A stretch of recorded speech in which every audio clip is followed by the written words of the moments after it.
விழுப்புரத்தில் மது போதையில் பழங்குடியின பெண்ணை அடித்து கொலை செய்த இரண்டாவது கணவன் கைது செய்யப்பட்டிருக்கிறார். மனைவி மீது கொண்ட சந்தேகத்தில் வெறிச்செயலில் ஈடுபட்டதன் பின்னணி என்ன? விழுப்புரம் மாவட்டம் செஞ்சி அடுத்த செவலபுரை பகுதியைச் சேர்ந்தவர் சின்ன பொண்ணு. 35 வயதான இவருக்கு 3 ஆண் குழந்தைகள் உள்ள நிலையில் அண்மையில் கணவர் மரணமடைந்தார். இதையடுத்து 3 குழந்தைகளுடன் பரிதவித்த சின்ன பொண்ணுவை முருகன் தாங்கல் பகுதியைச் சேர்ந்த 25 வயதான தங்கராஜ் ஓராண்டுக்கு முன்பு திருமணம் செய்துள்ளார். இவர் செங்கல் சூளையில் கூலி வேலை செய்து வருகிறார்.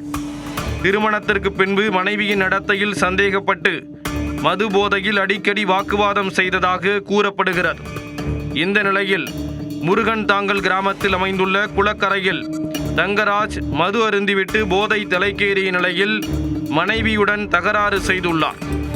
அப்போது இருவருக்கும் இடையே கைகலப்பு ஏற்பட்டு ஒருவரை ஒருவர் கல்லால் தாக்கிக் கொண்டதாக கூறப்படுகிறது. இதில் தலையில் பலத்த காயமடைந்த சின்ன பொண்ணு நிகழ்விடத்திலேயே உயிரிழந்தார்.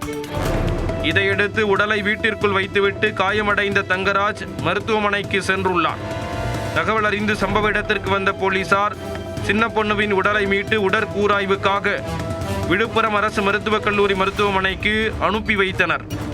பின்னர் தங்கராஜை கைது செய்து விசாரணை மேற்கொண்டு வருகிறார்கள்.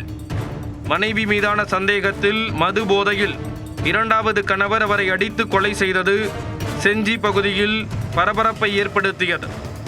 ஏற்கனவே தந்தையை இழந்த 3 குழந்தைகள் தற்போது தாயாரையும் இழந்து நிர்கதியாக நிற்கிறார்கள்.